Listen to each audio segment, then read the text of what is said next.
Bienvenue au podcast Santé Sport, le podcast où on discute avec des gens actifs, des professionnels de la santé et des intervenants du monde du sport.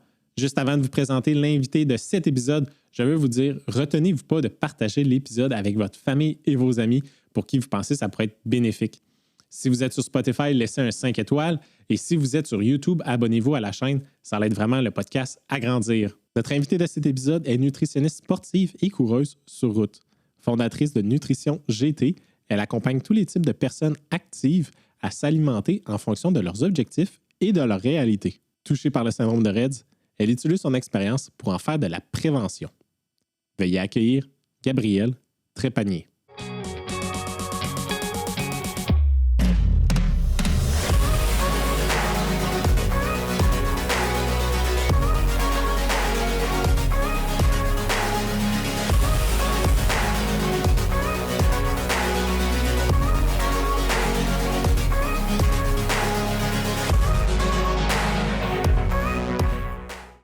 Gabrielle Trépanier, bienvenue au podcast Santé Sport. Merci. Tu es quand même une athlète depuis plusieurs années, depuis que tu es tout jeune.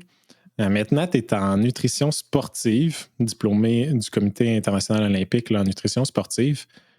Tu es encore athlète, tu cours encore autant que tu peux ces temps-ci. Comment... On peut dire que le sport est vraiment une place omniprésente là, dans ta vie. Comment tu trouves l'équilibre dans ta vie quand tu ne fais pas de sport? C'est un gros défi, puis je travaille là-dessus. J'ai pas de réponse parfaite. Je pense que quand on est dans une situation où est-ce qu'on fait beaucoup de sport, on gère beaucoup de choses avec ça, que ce soit notre stress, nos émotions, même ça va jusqu'à notre estime de nous, comment on se sent dans notre corps. Puis c'est tant qu'on n'a pas des périodes où est-ce qu'on est un peu limité sur le sport, qu'on réalise à quel point ça gère beaucoup de choses. J'ai dû me réinventer, je dirais, un peu là, par rapport à comment garder mon équilibre de vie dans les derniers mois parce que là, je fais face à une blessure là, qui n'est pas réglée, qui m'a arrêté complètement de courir pendant plusieurs mois. J'ai recommencé, mais c'est très graduel. Donc, j'ai dû un petit peu diversifier mes stratégies pour garder mon équilibre dans la vie. Puis, c'est quand même une bonne question à se poser, je trouve, là, parce que quand tout un petit peu comment on gère les aspects de notre vie, ça repose sur le sport ou sur la course, c'est correct, c'est un excellent mécanisme pour gérer notre vie. Mais quand on se le fait enlever, c'est là qu'on réalise que c'est problématique. Donc, j'ai dû me diversifier. Tu sais, pour moi, maintenant, comment je garde un équilibre, c'est de quand même laisser assez de place aux autres sphères dans ma vie. Là, je suis une fille qui est quand même, autant que j'aime passer beaucoup de temps toute seule, m'entraîner toute seule à la course, je suis quelqu'un qui a besoin de beaucoup de social. Fait que pour moi, de passer du temps avec ma famille, mes amis, c'est super important. Puis cet été, à pas courir, ça a le fait que j'ai pu y donner même plus de place que les derniers étés que j'étais en grosse préparation marathon tout l'été. Une autre chose, moi, qui m'aide beaucoup à garder l'équilibre, c'est d'avoir des chiens. C'est drôle, là, mais ça m'a vraiment aidé à prendre plus de temps pour moi, prendre des pauses. Je veux pas quand t'as des chiens. Moi, j'en ai 2 en plus. J'ai pas le choix d'aller les faire marcher au moins 3 fois par jour. Fait que c'est des moments que des fois, ça serait facile de me laisser emporter dans le travail, mais que là, je m'oblige à prendre des pauses avec mes chiens. Ben, eux me l'obligent parce qu'on n'a pas le choix de les faire marcher, sinon ils sont fatigants. Mon travail aussi qui m'aide à garder un équilibre là-dedans. Mon travail a quand même un lien avec le sport, mais c'est une autre passion que j'ai qui me permet quand même de garder la balance. Fait que je dirais que c'est vraiment important d'avoir, oui, le sport, mais de garder d'autres sphères importantes qui nous font du bien puis de se diversifier. J'ai même essayé de développer mon côté un peu plus artistique. Je me suis acheté des trucs à colorier pour faire des dessins. Là, je suis pas très bonne, mais ça me fait du bien quand même. Fait que je pense que c'est bien d'avoir le sport, mais il faut garder toujours un équilibre avec d'autres sphères, que ce soit le social, notre côté plus artistique, d'autres types de sports qu'on fait plus pour le plaisir puis moins pour la performance, parce que sinon, à un moment donné, ça fonctionne plus. Là. Est-ce que c'est une leçon que tu penses que tu as appris cette année, que tu vas vouloir ajuster ton plan au cours des prochaines années, ou tu dis, ah non, présentement, je me concentre à mettre plus de place dans la poutine de ma vie sociale et tout, mais quand je vais retomber dans l'entraînement, ben, je vais voir le balancier de pas qu'il soit tout le temps égal, mais qu'une journée, une année, ça soit plus, puis l'autre année, ça soit un peu moins. Ben clairement que je vais apprendre des choses de ça. Puis tu sais, là, je mets ça à l'extrême, mais j'ai quand même toujours gardé un équilibre dans mes autres sphères de vie. C'est juste que la course prenait plus de place. Puis ce que j'ai réalisé avec ma blessure, puis ce que je suis confrontée en ce moment, c'est que je m'accordais pas assez de repos. Tu sais, je voulais toujours, par rapport à mon entraînement, par rapport à la course, en faire le plus possible. c'était pas la meilleure chose pour mon corps parce que justement, avec toutes les autres choses qui sont importantes pour moi dans ma vie, mes amis, ma famille, mon travail, mes chiens, ben de faire le volume d'entraînement que je voulais faire, c'était excessif. Puis à ce moment-là, je pensais que c'était bon pour moi. C'était trop pour l'espace que j'ai avec toutes les autres choses qui sont importantes dans ma vie.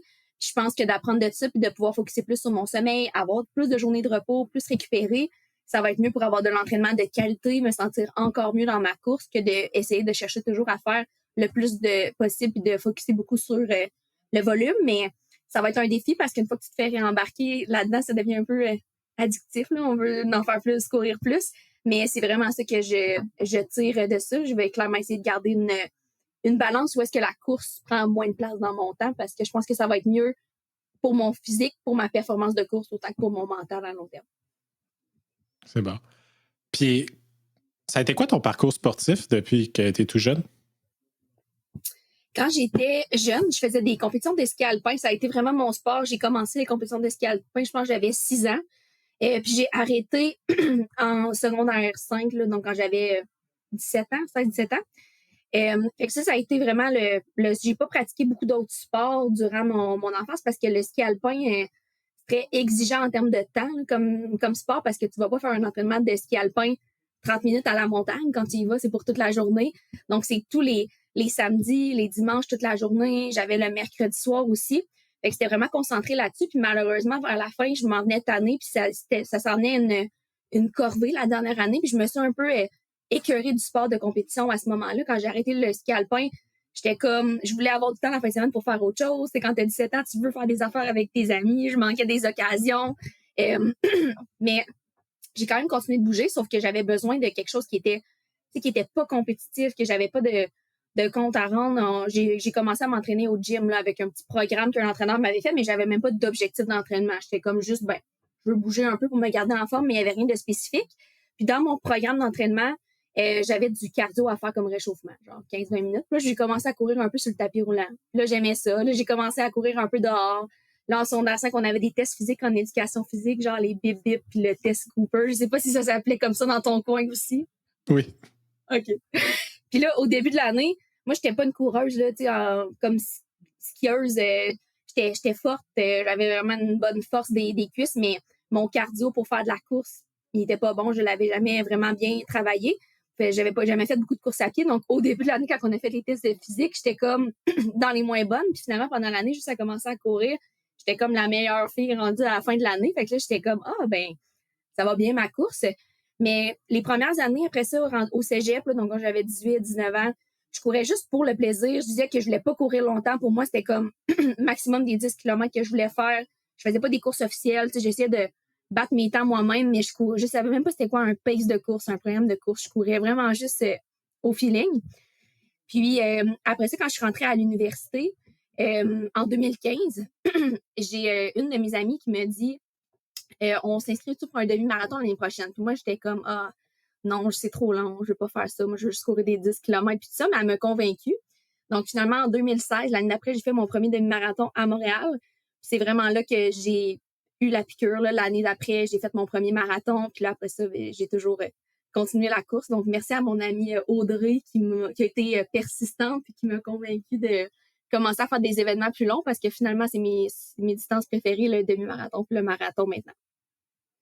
T'as-tu commencé à toucher un peu au monde de l'ultra? Non. Et puis, j'ai essayé la course en trail une fois, justement, avec mon amie Audrey, qui est nutritionniste aussi, puis qui m'avait convaincue de faire le premier demi-marathon. Elle avait une phase qui était vraiment plus course en trail. Puis, une année, on s'était dit, OK, on fait une course sur route et une course en trail ensemble. Puis, on hésitait sur la distance à faire en trail, mais finalement, on s'est dit, on va commencer avec un 35 km. J'ai aimé l'expérience, mais c'est vraiment moins pour moi que la course sur route. Puis, je trouverais ça long, là, plus que 35 km. Puis surtout, en trail, moi, je suis trop gaffeuse pour courir en trail. Je suis très maladroite, là. Donc, j'ai eu plusieurs chutes durant cet été d'entraînement-là en trail avec des racines, des roches.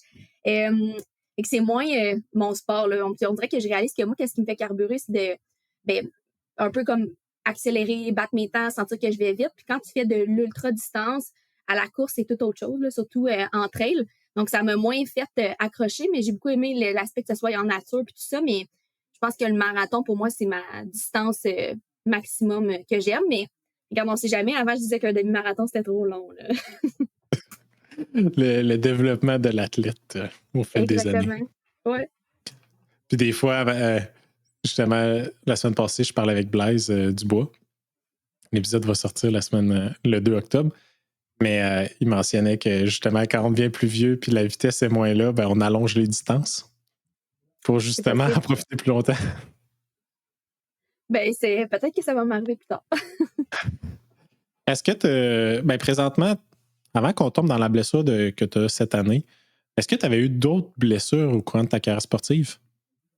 J'ai eu, au ski alpin, j'ai eu plusieurs blessures, puis c'est aussi là que je me suis un peu tannée. J'ai rien eu qui m'a laissé de séquelles, mais j'ai eu comme plusieurs chutes qui m'ont fait peur, qui n'ont pas été le fun. Je me suis une fois cognée aussi la tête, que j'ai comme fait une petite commotion. Ça n'a pas trop laissé de séquelles, mais ça a été assez pour me faire un peu peur. Là. J'avais de plus en plus peur en ski alpin, puis tout ça. Puis maintenant, je suis même plus peureuse que j'étais en ski. Là. Il y a des choses que je faisais quand j'étais jeune, des vitesses qu'on atteignait, que je me dis je pourrais plus faire ça maintenant. Fait que j'ai eu ça un peu comme blessure.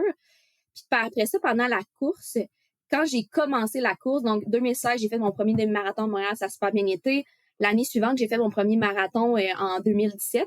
Puis je prévoyais refaire un marathon en 2018, mais en 2018, pas mal au début de mon été d'entraînement, genre en juin, je me suis fait une blessure qui a été une blessure qui a duré longtemps puis qui a été vraiment difficile à guérir. C'était une blessure à l'aine. C'est comme une région difficile à traiter puis à diagnostiquer là, au niveau des blessures de course.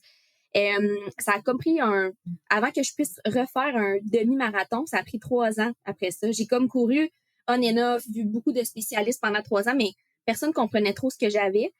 Ça reste un peu un mystère qu'est-ce qui s'est passé avec cette blessure-là, mais c'était assez que j'avais fait mon deuil de la course, j'avais commencé à faire du crossfit, je faisais d'autres sports, puis je me disais, bon, mais je pense que je suis pas faite pour courir, mais finalement, j'ai persisté dans mes exercices, mes traitements, puis ça finit par revenir, là, fait que c'est le seul autre gros épisode de blessure que j'ai eu. Après 3 ans? Ouais. J'ai pas été 3 ans à courir, pas du tout. Puis j'avouerais que dans ces 3 années-là, il y a aussi eu des phases où est-ce que je me suis dit, j'essayais même plus de courir. Là. Ça aurait pu être plus rapide, je pense, là, mais à un moment donné, j'étais venue à la conclusion que j'étais juste pas faite pour courir. Mais avant que je puisse vraiment refaire un demi-marathon, là, une aussi longue distance, ça a pris 3 ans. Donc, entre-temps, j'ai refait quand même des 5, des 10 km, tout ça en entraînement. Mais ça a été long à guérir. C'est souvent, on a tous des amis si vous avez tous des amis coureurs ou coureuses qui se blessent, des fois sont 1, 2, les moins chanceux sont 3, 4 mois à pas courir. Là, 3 ans à faire du on and off puis pas être capable de remonter. Il a fallu la persévérance, en tout cas. Oui, certainement, mais c'est pour ça que je te dis qu'à un moment donné, j'avais fait mon deuil de la course. Je me suis dit, c'était pas un sport pour moi, je vais faire autre chose, c'est pas grave. Mais oui, avec la persévérance, ça revient. Oui. Pas de recette miracle. J'ai eu des phases où est-ce que j'ai été vraiment plus assidue sur mes exercices de physiothérapie, donc d'où l'importance d'écouter son physio. Parce qu'avant ça, quand même, je faisais mes exercices, mais à un moment donné, je me suis dit, je fais vraiment mes exercices à chaque jour. J'avais vu une physio avec une approche un petit peu différente, qui m'avait donné des exercices différents, puis c'est vraiment là que ça a débloqué. Okay. Je pense que j'ai aussi, au travers de ça, un peu mêlé plein d'approches, mêlé plein de choses dans le sens que ça évoluait pas. Là, j'allais voir un chiro, j'allais voir un physio, j'allais voir un acupuncteur, j'allais voir un ostéopathe. Chaque personne me disait des choses différentes. J'étais comme un peu mêlée, puis je faisais un petit peu tous les traitements, mais à moitié, parce que je recevais comme beaucoup de conseils, beaucoup de choses, puis je voulais aller chercher un peu tout le plus possible d'informations, mais je pense que quand on se concentre sur une approche, qu'on suit un plan de traitement, ça fonctionne mieux. Là. C'est peut-être ça qui est arrivé aussi dans mon cas un petit peu. Okay. Puis à ce moment-là, à cette époque-là, j'ai eu des problèmes alimentaires. Là. Je mangeais vraiment pas suffisamment, j'avais perdu beaucoup de poids. Je pense que mon corps avait juste pas l'état nutritionnel optimal pour être capable de guérir, ce qui a beaucoup retardé mon processus de guérison. Là. C'est ça aussi qui est arrivé. C'était-tu nouveau pour toi, les troubles alimentaires? Dans le fond, j'ai jamais eu un diagnostic de trouble alimentaire, mais les troubles alimentaires, c'est un continuum. Hein. Ça peut être d'avoir une simple préoccupation par rapport à la nourriture ou par rapport au poids jusqu'à évoluer vraiment vers un trouble alimentaire clinique diagnostiqué comme l'anorexie ou la boulimie, qui sont ceux qu'on connaît le plus. Moi, c'est vraiment commencé quand j'étais au cégep parce que je me suis mis à m'intéresser à la nutrition. Je voulais étudier en nutrition. Et comment je me suis intéressée à la nutrition, c'est que j'ai commencé à suivre des conseils de nutrition sur les réseaux sociaux, sur Instagram, qui n'étaient pas du tout des comptes de nutritionnistes ou basés par la science. Et dans ce temps-là, c'était beaucoup le low carb qui était à la mode. Là. Si on se remet en 2002, ça peut l'être encore un peu des fois, mais là, c'était vraiment fort là, dans le monde d'entraînement. Puis moi, je m'entraînais au gym, donc je suivais un peu des influenceurs ou des coachs qui s'entraînaient au gym. Ce qui fait que je me suis comme vraiment mis à me sous-alimenter à cause de ça. Puis à perdre du poids. Puis à un moment donné, ça allait vraiment dégénérer, là, que je me suis rendue à un moment donné, quand je suis rentrée à l'université, j'ai comme réalisé que je mangeais pratiquement plus aucun glucide, presque plus de matière grasse. C'était comme mon alimentation, c'était essentiellement des légumes puis des protéines. Puis là, quand j'ai commencé à avoir mes cours de nutrition, j'ai réalisé que j'avais rien compris, là. Ça fonctionnait pas ce que je faisais. Donc, j'ai retravaillé mon alimentation, réajusté mes apports en glucides avec ce que j'apprenais, qui était l'information vraiment basée par la science. Puis j'ai réalimenté mon corps graduellement. J'ai repris du poids, mais ça se fait pas du jour au lendemain, là, quand on s'est mis là-dedans graduellement. C'est pour ça que ça a été quand même plusieurs années où est-ce que mon alimentation était pas complète, même si je faisais des efforts puis je réaugmentais graduellement. Là. C'est un peu ça qui est arrivé. Donc, c'est venu un peu de la désinformation, mais heureusement, quand je suis rentrée à mon bac avec des meilleures connaissances, j'ai corrigé ça, mais ça a laissé un impact sur mon corps. Puis clairement, quand je me suis mis à faire des marathons à cette époque-là, ça avait encore un impact sur mon risque de blessure, sur ma santé, sur ma performance. Est-ce qu'il y a des trends aujourd'hui, là, en 2025, que tu aimerais ne plus voir sur les médias sociaux concernant la nutrition? Il y en a plein. Mais je t'avouerais que je les vois pas toutes parce que je suis pas ce contenu-là. Puis l'algorithme fait beaucoup que... Moi, mon algorithme fait que je vois beaucoup le contenu de d'autres nutritionnistes, le contenu de professionnels de la santé. Fait que je suis certaine que je vois pas toutes les pires. Mais je te dirais, de celles que j'entends le plus parler, c'est sûr que c'est pas les seules. Là. Il y a eu le skinny talk là, qui était bien la mode dans les... je sais pas si t'as entendu parler de ça. Non. Des conseils pour perdre du poids, mais à tout prix, là, puis que dans le fond, les slogans de ça, c'était un peu que il y a rien qui te ferait sentir aussi bien que si t'es plus mince. Fait que ça valait la peine de te priver de plein d'aliments. C'était vraiment ça le discours parce que il disait comme nothing feels as good as skinny. Genre, c'était ça le slogan de cette trend-là. Fait que c'était vraiment des comportements alimentaires malsains qui étaient mis de l'avant parce que si tu perds du poids, ça a l'air que c'est la chose qui va te faire sentir le mieux dans ta vie, là, ce qui est faux à mon avis. Fait qu'il y a ça, la diète carnivore là, qu'on a vu quand même un peu aussi. Pas mal ceux-là qui me viennent en tête en premier, mettons dans les pires. Là. Puis, carnivore, c'est quoi, toi, ton texte là-dessus? C'est que, dans le fond, pour ceux qui ne savent pas c'est quoi, c'est que tu manges uniquement des produits d'origine animale, là, surtout de la viande, mais des fois un peu aussi produits laitiers, matières grasses. Puis, dans le fond, tu retires pratiquement toutes les sources de fibres de ton alimentation puis de glucides aussi, là, pas de produits céréaliers, pas de fruits, pas ou très peu de légumes. Quand on sait que les fibres, c'est une des choses qui a le plus d'effets bénéfiques sur la santé, là, que ce soit la santé cardiovasculaire, la santé digestive. Donc, il y a clairement des risques pour la santé à suivre une alimentation comme ça. Puis encore plus, si on s'entraîne, on sait que les glucides sont importants, là, ça serait vraiment ça mon analyse de cette diète-là. J'avais déjà lu un peu là-dessus, puis des fois, tu en as des... Désolé si vous pensez, je vais le dire bien franchement, il y en a des spaces qui disent que, tu sais, il y a des arbres que quand ils se font mâcher par des insectes ou des animaux, ils libèrent une sève pour justement repousser les animaux. Puis là, ils diraient que ça serait des toxines et tout. C'est-tu vrai ou c'est faux? Au niveau alimentaire humain. J'ai jamais entendu ça puis j'ai jamais vu ça dans une étude scientifique bien contrôlée. Puis ce qu'on sait, une qui est des choses les mieux établies dans la littérature, c'est que la consommation de végétaux, surtout d'aliments d'origine végétale comme les fruits et les légumes, c'est une des choses qui améliore le plus la santé à long terme, qui prévient plusieurs maladies chroniques, que ce soit le diabète, cholestérol, etc. Donc, tu sais, je pense que même s'il y aurait la sève de certains insectes, tous les bénéfices de ce qu'on va chercher avec nos fibres, avec nos vitamines dans les aliments d'origine végétale, les fruits, les légumes, ça dépasse ça. Puis c'est pour ça aussi qu'on ne peut jamais analyser un aliment par rapport à seulement un nutriment ou un élément. Il faut évaluer la globalité puis l'impact de l'aliment au complet sur la santé. Puis, j'étais surpris, tu n'as pas nommé Les keto? Ah, ouais. Kétogène? Aussi, c'est juste que ben, peut-être qu'encore là, c'est moi mon algorithme, mais dans les gens que je vois, puis dans ce que je vois, j'ai l'impression que c'est plus la mode, le keto. Pour moi, j'en ai entendu beaucoup parler il y a comme plusieurs années. Fait que j'ai moins pensé, mais oui, je le mettrai là-dedans, là. La diète cétogène, il y a quand même des C'est indications quoi pour ça, pour là. Les gens qui ceux-là ont, qui le ouais, savent pas, c'est quoi? c'est une alimentation avec un pourcentage beaucoup plus élevé de lipides, de matières grasses, puis presque pas de glucides, là. Je suis pas une experte de la diète cétogène, mais de mémoire, c'est moins de comme 5% là, des calories qui proviennent des glucides. Si tu fais la forme vraiment plus sévère, après ça, il y a différentes déclinaisons de ça. Des alimentations qui permettent un petit peu plus de glucides, mais qui restent faibles en glucides. Puis le but de ça, c'est de mettre ton corps en cétose, là, donc de tomber sur un état où est-ce que ton corps carbure au corps cétonique, parce que si ton corps est vraiment en restriction de glucides, il va produire des corps cétoniques, puis on peut utiliser ça comme source d'énergie.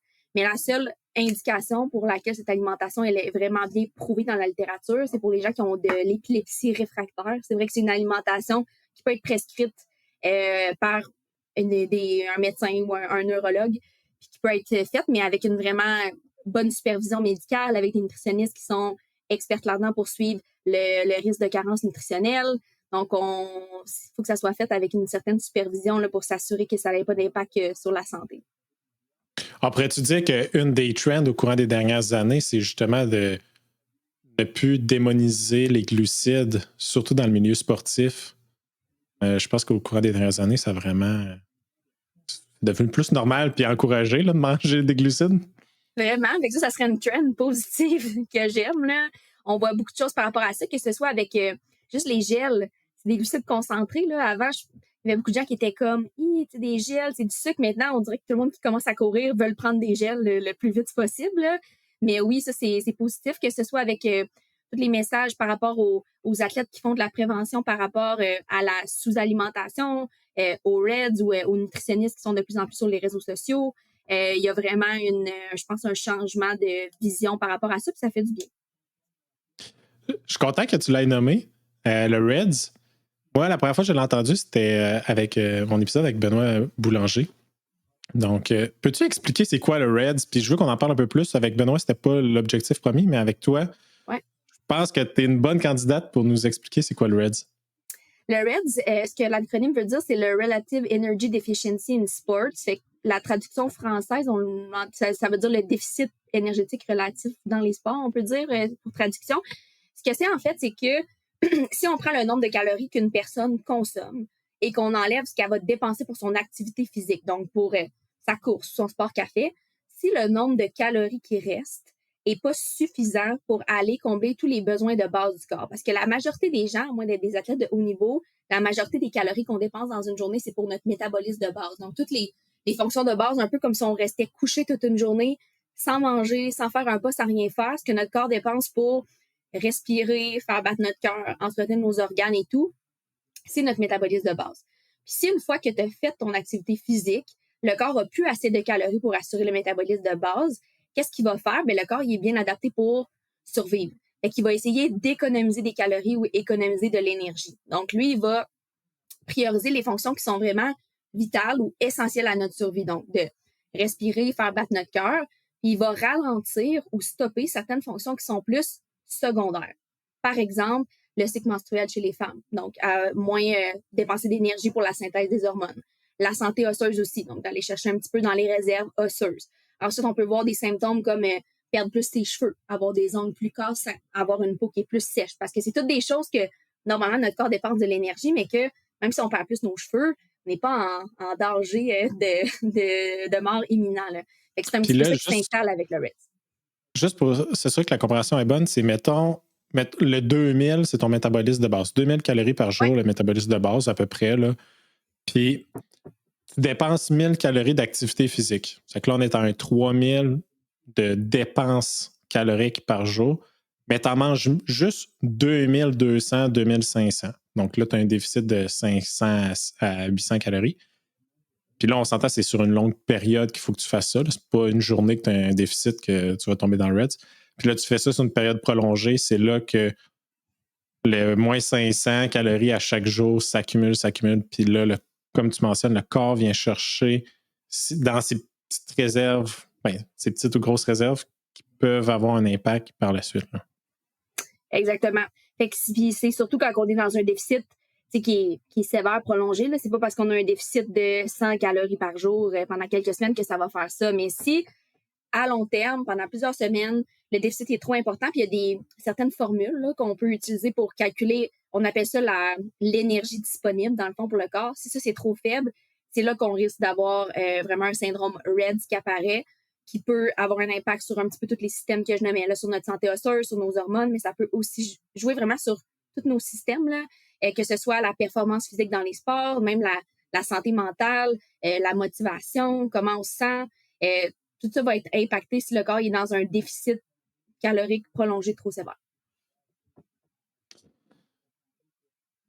Les symptômes que tu as nommés, ce que je trouve quand même spécial, moi, j'avais jamais entendu parler du REDS. J'ai compétitionné avec l'équipe du Québec, compétitionné au Canada. J'avais jamais entendu parler de ça, mais j'avais beaucoup entendu parler du surentraînement. Qui a sensiblement à peu près pas les mêmes au niveau physiologique. Là. C'est sûr que ça ira pas chercher au niveau de l'ossature. Là. Tu peux manger suffisamment puis avoir un surentraînement par ton volume d'entraînement. Mais j'imagine que ça doit être difficile pour des entraîneurs de bien voir les symptômes entre un surentraînement et quelqu'un qui ne mange pas suffisamment. Effectivement. C'est là que ça devient important de faire une évaluation avec une nutritionniste pour vraiment statuer c'est quoi les besoins nutritionnels de l'athlète puis qu'est-ce que l'athlète consomme. On a différentes façons d'évaluer ça, mais c'est deux choses différentes parce que t'as beau avoir un énorme volume d'entraînement, peut-être qu'à un moment donné, ça va être trop d'entraînement pour toi, tu ne seras pas capable de récupérer assez au niveau musculaire ou ça va être trop de stress mécanique. Mais si tu comptes bien tes besoins énergétiques pour cet entraînement-là, tu n'auras pas un RED. Un RED, c'est vraiment des besoins nutritionnels mal comblés, mais je suis très d'accord qu'il y a des symptômes qui peuvent s'apparenter à du surentraînement aussi. Là. Mais c'est un peu tout l'impact sur les... Excuse-moi, je ne vais pas te couper. Sur tous les impacts un peu, les hormones, tout ça, que je ne suis pas la plus grande experte du surentraînement, mais je pense que tu auras moins ces impacts-là sur les différents systèmes, plus de la santé, si c'est un surentraînement.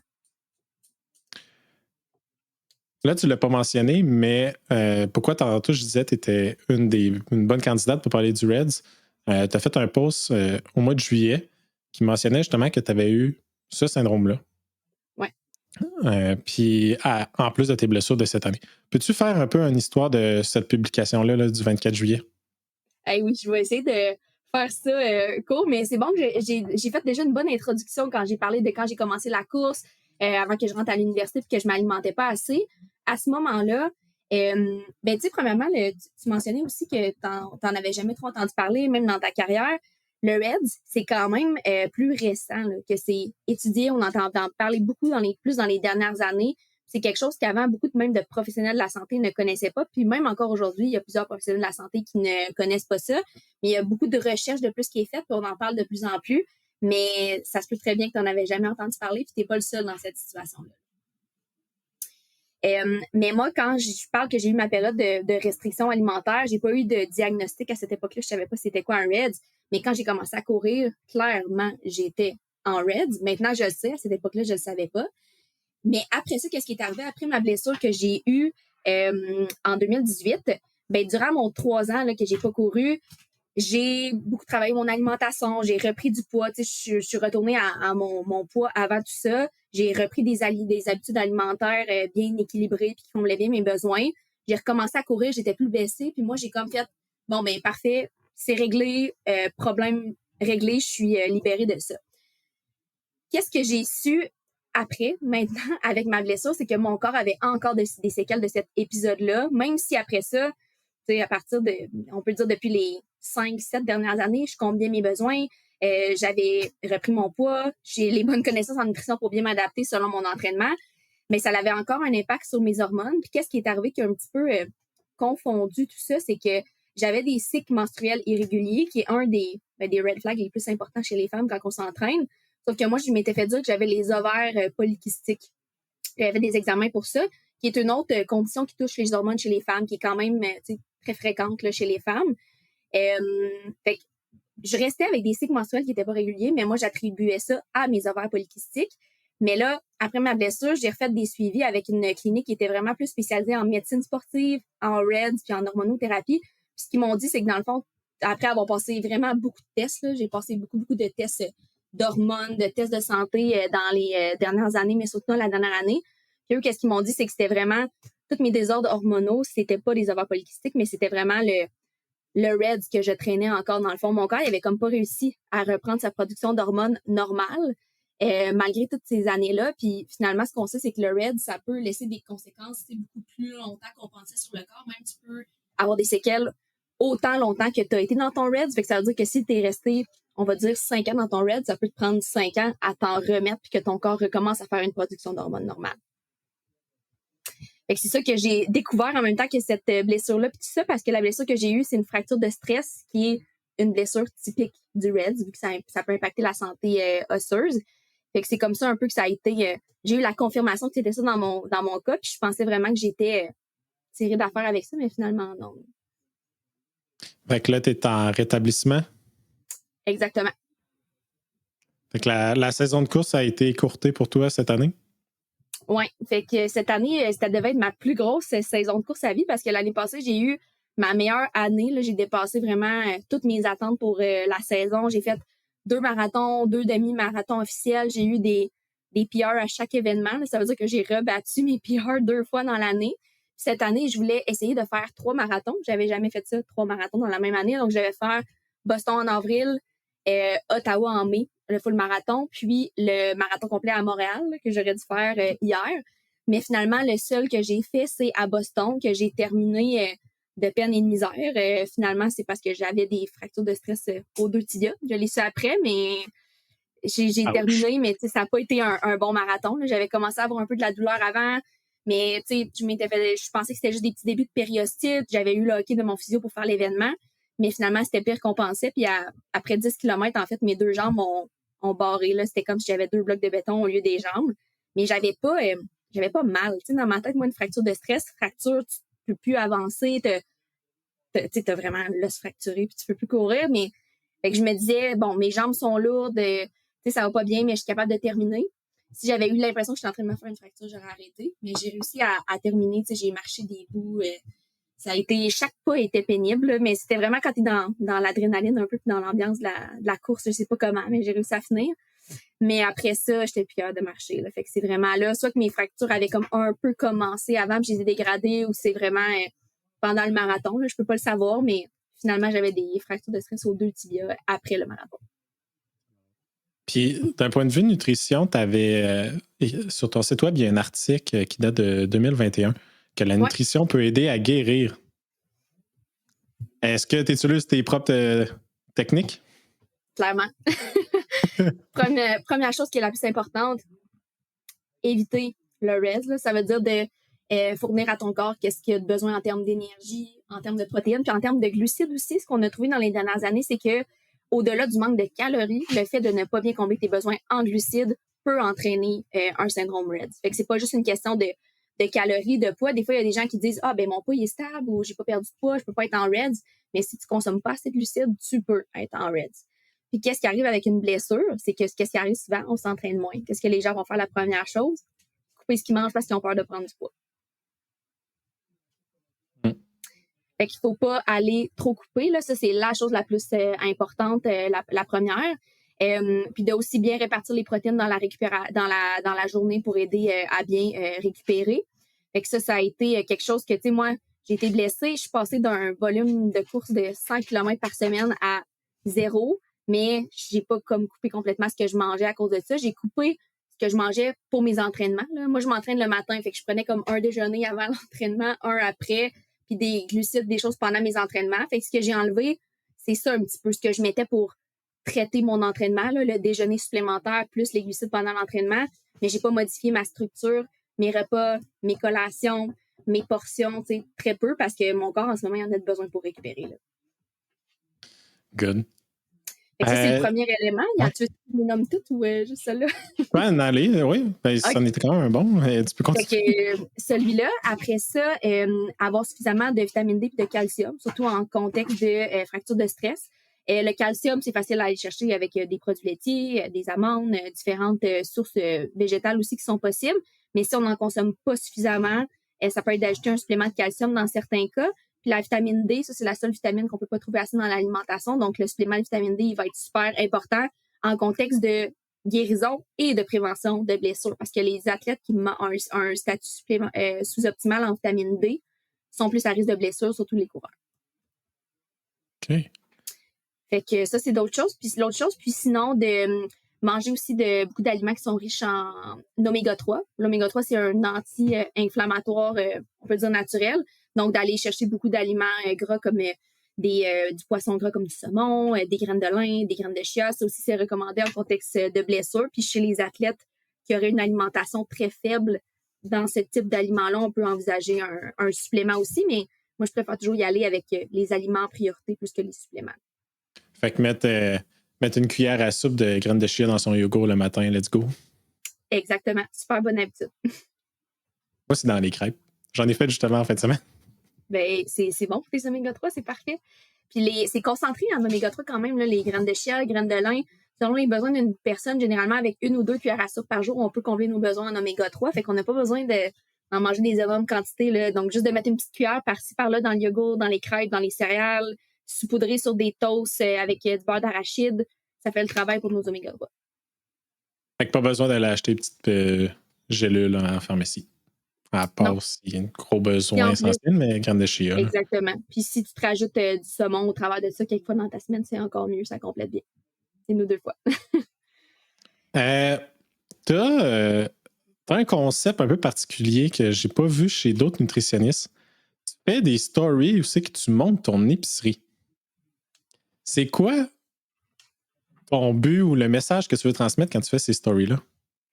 Hey, mon but, c'est tellement de donner juste du pratico-pratique parce que, si tu savais, la question qu'on reçoit le plus dans des consultations en nutrition, c'est je sais pas quoi manger, j'ai besoin d'un menu, quel pain il faut que j'achète à l'épicerie. Il y a beaucoup de gens qui consultent un nutritionniste pour ça, là, mais on peut aller chercher des idées sans avoir besoin de faire un processus en nutrition juste pour avoir des idées. Donc, mon but, c'est vraiment de donner du concret parce que c'est ça que les gens veulent. T'sais, les gens, ils veulent se casser le moins possible la tête à l'épicerie. T'sais, on a beau faire des beaux enseignements sur comment lire les étiquettes, comment déchiffrer, puis tout ça. Oui, il y a des gens qui s'intéressent, mais la majorité des gens, ils veulent juste comme dis-moi quoi acheter. T'sais, c'est ça le plus important pour eux. Puis moi, pourquoi je fais ça aussi, c'est pour montrer que c'est pas obligé d'être compliqué de vouloir travailler sa nutrition ou d'optimiser ses habitudes alimentaires. Il y a beaucoup de gens pour qui ça semble une montagne, ça semble compliqué, mais moi, je montre que ça peut être simple, puis je donne un petit peu, je montre ce que j'achète dans mon épicerie. Pour ceux qui ne savent pas, c'est comme mes vidéos. Je montre ce que j'achète dans mon épicerie, puis je dis qu'est-ce que je vais cuisiner pour la semaine. Donc, soit que des choses que je vais cuisiner d'avance la fin de semaine, plus style meal prep, que je vais cuisiner au fil de la semaine. Puis des fois, c'est des recettes que je partage. Mettons, je vais mettre le lien d'un site de recettes. Mais des fois, c'est juste que je dis un peu les recettes que j'improvise avec mes ingrédients. Donc, je vais manger du poulet avec du riz puis des brocolis grillés au four. C'est quelque chose qu'on n'a même pas besoin de suivre de recettes. Ça montre juste aux gens que c'est pas vrai que c'est obligé d'être compliqué de bien manger. Puis ça leur donne des idées de produits, de l'inspiration parce que, on va se le dire, ça revient souvent. Là, qu'est-ce qu'on mange pour souper comme à chaque semaine, il faut se poser la question. Chaque jour. Puis les gens, ça les aide. Ça fait quasiment 2 ans que je fais ça. C'est ce que j'ai réalisé. J'avais pas l'impression que ça faisait autant de temps. À un moment donné, j'avais un petit peu mis ça sur pause parce que moi, je trouvais que mes épiceries d'une semaine à l'autre, ça se ressemblait puis que c'était long comme vidéo. Je me disais, il doit pas avoir beaucoup de personnes qui écoutent ça. Et je faisais juste des fois mettre des photos des produits ou des choses comme ça. Puis plein de gens me disaient, j'aimais vraiment ça, les vidéos d'épicerie, ça me donne des idées. Donc, j'ai recommencé à les faire. Puis après ça, quand je vois mes clients, il y en a plusieurs qui ont acheté les produits de mon épicerie ou qui ont fait le même menu que moi, les mêmes recettes. Fait que je pense que ça fonctionne juste pour donner des idées aux gens. Puis les gens qui trouvent ça trop long, ben, ils sautent les stories, c'est pas grave. C'est vraiment intéressant pour vrai. Puis, tu sais, c'est quelque chose qu'on n'apprend pas à l'école, de faire une épicerie. Fait que tu l'enseignes aujourd'hui grâce aux médias sociaux. Ça pourrait être une trend qui pourrait devenir nationale. Ça pourrait être le fun. Hey, c'est vrai, ça me donnerait de l'inspiration pour nos menus. Mais tu sais, c'est vraiment ça. Les gens, ils veulent du concret puis ils veulent du facile. Là. Fait que ça, c'est une bonne façon. Puis des fois, au travers de ça, je fais un petit peu d'éducation nutritionnelle. Donc, j'ai acheté tel pain. Ce que je regarde pour choisir un pain, c'est tel élément. Ou tu sais, voici la différence. Puis souvent, ça va intéresser les gens, puis ils vont retenir des choses, plus que si je dis, viens dans mon bureau, je vais te faire un enseignement sur l'étiquette pendant 45 minutes. Il y a des gens que ça les intéresse beaucoup, mais pour certaines personnes qui sont moins intéressées par la nutrition, ça sème des petites graines de façon vraiment plus concrète, mais c'est très éducatif en même temps quand même aussi. Là. Ah, super. Il y avait un autre story que tu as mis sur Instagram, je pense la semaine passée. Je vais la dire dans la langue originale. Lighter n'égale pas faster. Être léger n'égale pas être rapide. Est-ce que tu veux développer là-dessus? Certainement. C'est ça, je te dirais que c'est une croyance qui est très, très ancrée dans les sports d'endurance. Je sais pas, toi, dans le biathlon et les types de sports que tu faisais, est-ce que ça faisait partie un peu de la culture du sport aussi? Non, parce que c'est un sport d'endurance, mais aussi, tu sais, nos courses, c'était de 20 minutes à 1 heure. Fait que c'est quand même explosif, mais c'est quand même long. On se le dit entre nous autres, hey, c'est le fun comme sport, on peut manger n'importe quoi. Là. On n'a pas à calculer notre poids, puis il faut juste nourrir parce que quand il faut que tu pousses pendant 1 heure de temps, à plein régime, dans des côtes, puis dans des descentes, puis dans des montées, il faut que tu ailles le gaz. Point barre. Clairement. Bon, fait que ça peut dépendre des types de sports, mais quand même dans les sports d'endurance, autant la course que le vélo, c'est très présent. On voit beaucoup l'emphase là-dessus, là, parce que oui, c'est vrai que si tu as de la masse adipeuse ou du poids de plus, c'est vrai qu'effectivement, il faut que tu le traînes, ça rajoute du poids sur tes articulations. Il y a des études quand même qui ont démontré ça. Là. C'est une question de physique aussi, là, juste de calcul. Sauf que ce qu'on sait maintenant, c'est qu'on ne peut pas résumer la performance au poids. La performance, c'est un peu, on peut voir ça comme un gros casse-tête. Le poids, c'est un des morceaux du casse-tête. On peut pas dire là, que ça n'a aucun impact. Mais dans ton casse-tête, tu as aussi, est-ce que tu manges assez de glucides avant l'entraînement? Est-ce que tu combats tes besoins en protéines sur la journée? Est-ce qu'il y a des suppléments que tu as besoin de prendre qui sont pertinents pour toi? Est-ce que ton entraînement est bien géré? Est-ce que tu as assez de repos? Est-ce que tu as bien développé ta masse musculaire? Est-ce que ton hydratation est adéquate? Est-ce que tu prends assez de suppléments pendant tes entraînements, donc assez de glucides, assez d'électrolytes? Est-ce que tu es blessé ou pas? T'sais, toutes ces choses-là, puis je pourrais continuer pendant 1 heure là, pour tout l'épisode. C'est toutes des choses qui ont un impact aussi. Puis si pour perdre du poids, il faut que tu nuises à tous tes autres morceaux du casse-tête. Donc, que tu coupes trop tes calories, que tu te retrouves avec un REDS ou juste que tu n'as pas assez d'énergie pour faire tes entraînements, ton corps ne peut pas bien récupérer, ton corps est en stress, ta performance n'ira pas mieux parce que tu as perdu du poids. Fait que c'est un petit peu ça que ça veut dire, ce message-là, de comme arrêtons de mettre toute l'emphase sur le poids pour la performance, puis essayons d'optimiser toutes les autres parties du casse-tête, puis ça se peut que le poids bouge en faisant ça, mais pas nécessairement, versus si on nuit à tous les autres éléments de la performance juste pour perdre le poids. Ben, j'avais parlé une fois, il y a plusieurs années, quasiment 10 ans, avec un cycliste professionnel que je nommerai pas pour pas que tout le monde dise que ça vient de lui. Mais j'étais justement curieux à apprendre comment le monde du vélo était focusé par rapport à leur entraînement. La personne m'a juste dit, c'est un ratio poids-force. Il dit, oui, je peux bien perdre 10 kilos, mais si je perds 30% de ma force, moi, je ne suis pas gagnant. Puis il dit de l'autre sens aussi, si je prends 10% de plus de masse musculaire pour augmenter d'1% ma force, au final, c'est un net de -9. Fait que j'avais vraiment aimé cette philosophie-là, dans le sens, trouver le poids optimal pour une force optimale aussi. C'est pas parce que tu prends 2 livres, tu vas être plus lent si tu génères 2, 3, 4, 5, 6, 7, 8% de plus. Je pense que je l'ai remarqué, moi, cette année.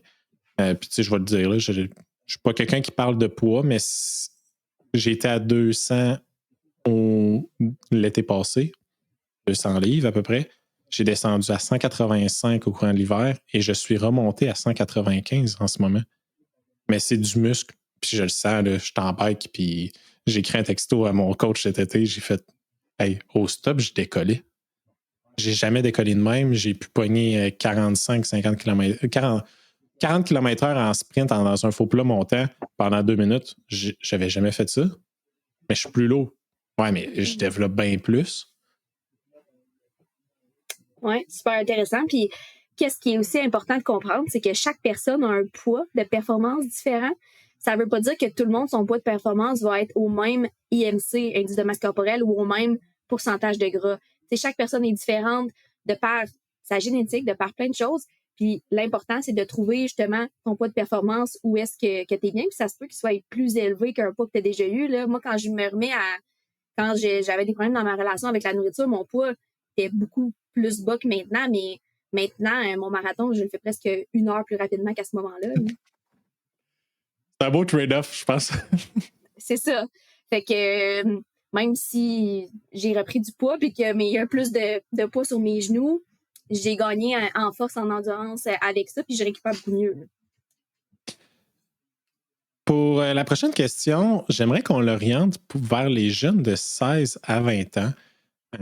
J'ai un épisode de nutrition sportive qui est vraiment consacré à ça, avant l'entraînement, avant l'événement, puis après, si vous allez l'écouter, c'est avec Catherine Bélanger, une autre diplômée aussi du Comité international olympique. C'est l'épisode 3, si je ne me trompe pas.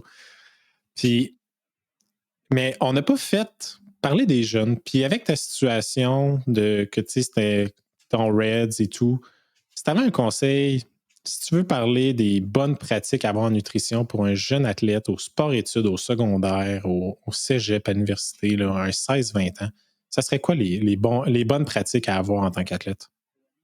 Ben, je leur dirais qu'ils ont clairement besoin de manger beaucoup plus que ce qu'ils pensent.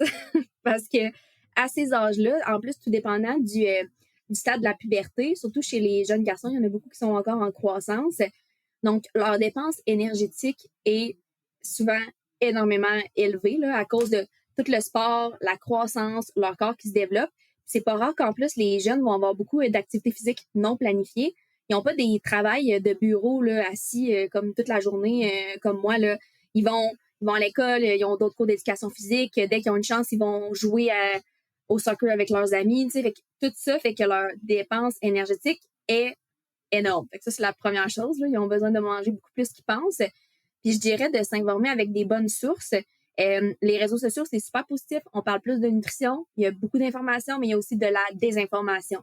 Donc, ça prendrait un cours, je pense, au secondaire pour aider à identifier c'est quoi le contenu, mettons, qui est fiable par rapport à la santé, puis qu'est-ce qui est un peu des red flags ou des choses à faire attention sur les réseaux sociaux. Parce qu'un jeune qui commence à s'intéresser à la nutrition, qui suit des nutritionnistes du sport, qui va prendre des conseils avec des professionnels de la santé, c'est super intéressant.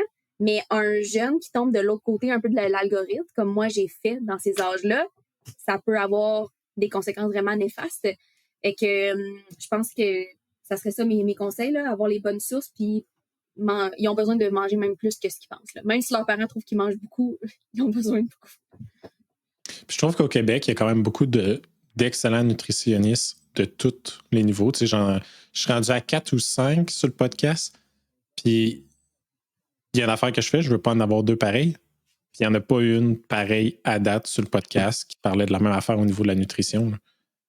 Fait que, l'information, la bonne information est là. Puis avec l'ordre aussi des nutritionnistes au Québec, là, vous avez une belle banque de personnes à aller suivre. Là. Clairement. Puis qu'est-ce qui est intéressant, comme tu dis, c'est que qu'est-ce qui est pratique aussi avec les réseaux sociaux, c'est que tu peux en connaître un peu plus sur l'approche, les spécialités des nutritionnistes. Puis tu sais, le nutritionniste, moi, je trouve que c'est un peu comme puis tous les professionnels de la santé, c'est un peu comme un psychologue. Tu as des excellents psychologues, mais peut-être que c'est juste pas un bon fit avec toi. Puis c'est ça qui est intéressant avec les réseaux sociaux. Tu es capable de savoir un peu, OK, c'est quoi l'approche, c'est quoi le style de personne, qu'est-ce qu'elle fait, qu'est-ce qui me rejoint le plus, puis de trouver justement un ou une nutritionniste qui est compatible avec toi puis qui est un bon fit. Là. Puis je repense à un dernier conseil pour les jeunes. Je dirais que mon autre conseil, c'est que je dirais que c'est cool de prendre des collations parce qu'il y a plein de jeunes qui veulent pas prendre de collation. Mais moi, je comprends pas ça. Fait que ce serait le message que je voudrais passer. Les collations, c'est cool. En affaire, je pense que j'ai appris présentement, c'est ma prochaine question, mais on va pouvoir continuer un peu plus après. Mais les foutus pretzels. Mon ami m'en avait parlé il y a à peu près 4 ans. Il disait quand j'étais au cégep, après ma pratique de volley, je mangeais des pretzels. Puis là, j'étais comme, c'est quoi le rapport des pretzels? Puis littéralement, cette semaine, j'ai eu la discussion avec mon ami pendant ma course. Puis j'ai dit, puis là, on parlait justement, puis elle dit, des pretzels, j'en ai mangé pas mal. Puis là, j'étais allé faire une épicerie. Puis je l'ai texté, j'ai dit, j'ai l'impression d'avoir fait l'épicerie la moins santé. Puis là, j'ai mis des guillemets, OK, juste pour être clair avec tout le monde. parce que j'ai l'impression d'avoir acheté juste de la cochonnerie. Mais des pretzels, il n'y a pas tant de gras quand tu regardes le tableau de valeur nutritive. C'est rempli de glucides, c'est du sodium. Si tu as sué dans une plage chaude et que tu n'as pas pris d'électrolytes, tu vas remplir de sodium d'électrolytes. Puis, ben, tu vas peut-être manquer un peu de potassium, là, mais tu vas avoir une grosse charge de glucides qui va rentrer. Puis si tu as un entraînement le soir en tant qu'étudiant, athlète, tu as eu un entraînement le matin, tu manges à 5 heures, ben, à 3 heures, tu manges tes pretzels pour ton entraînement à 5 parce que ton souper arrive à 6 ou 7. C'est la réalité de plusieurs. Ben, mangez-en des collations, là. Clairement. Puis oui, les pretzels, c'est un aliment que j'aime beaucoup mettre dans les plans de surcharge en glycogène pour les athlètes que je suis qui font des événements d'endurance parce que c'est quelque chose qui est riche en glucides, mais qui n'est pas sucré. C'est quand même rare, là, des sources de glucides qui ne goûtent pas sucré. Puis quand on a des besoins en glucides élevés, que ce soit pour une surcharge en glycogène avant un événement d'endurance ou juste au quotidien, là, chez un athlète qui a un gros volume, des fois, c'est qu'on devient saturé puis tanné de manger des choses sucrées. Fait que quelque chose comme les pretzels, ça fait du bien. Ça existe-tu des pretzels sans sel? J'ai pas jamais vu fouillé. ça.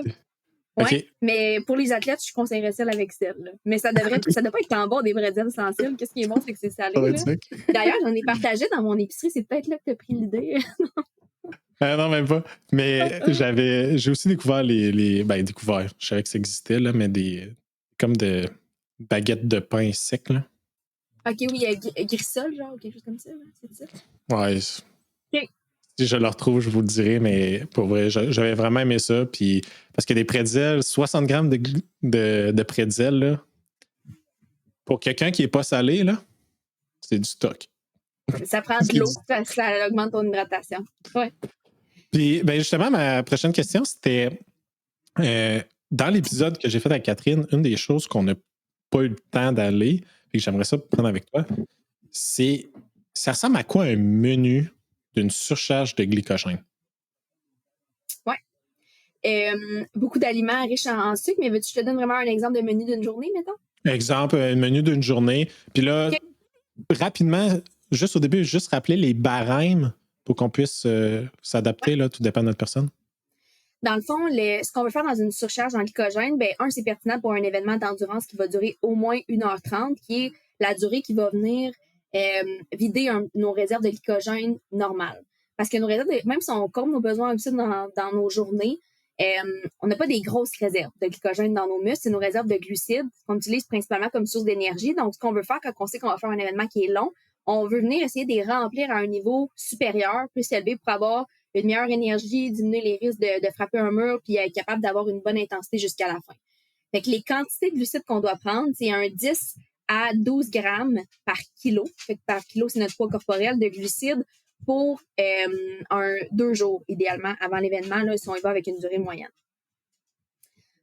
Normalement, mettons, la majorité des sportifs, pour te donner une idée, là, au quotidien, doivent manger à peu près 5 grammes par kilo. Fait que c'est le double là, des besoins en glucides. Il y a des athlètes que ça peut être plus, mais si on fait une moyenne, là, ça serait ça. Et que ça fait des grosses quantités de glucides à consommer. Si on prend, mettons, on prend un exemple avec un athlète de 60 kilos, ça ferait 600 grammes de glucides à consommer. Pour te donner une idée, une tranche de pain, c'est à peu près 15-20 grammes de glucides. Ça fait beaucoup de glucides. Ça fait une grosse miche de pain, ça. Ça fait une grosse miche de pain. Ce qu'on veut faire dans la surcharge, c'est d'augmenter les glucides, mais le but, c'est pas de manger 2 fois plus. Parce que si je te dis, il faut que tu doubles tes glucides, puis que tu doubles tout ce que tu manges dans ta journée, tu te sentiras pas bien. Là. Au niveau digestif, ça va faire trop, tu vas être inconfortable, tu vas être ballonné, puis tu vas pas bien te sentir le matin de ton événement. Donc, on augmente les glucides, mais on diminue le plus possible les lipides, qui sont les matières grasses, puis on va beaucoup diminuer aussi les protéines. De cette façon-là, c'est que tu répartis un petit peu ton apport énergétique ou ton apport en calories différemment. Fait que tu vas laisser plus de place aux glucides, puis diminuer tes gras, diminuer tes protéines. Comme ça, ben, tu te sens quand même bien, tu n'as pas d'inconfort, puis tu te sens bien durant ces journées-là. C'est vraiment ça l'objectif, plus dans les guidelines de la surcharge. Puis côté menu, ça peut ressembler à quoi? Oui, concrètement, je vais dire mon plan que je fais d'habitude pour moi en surcharge.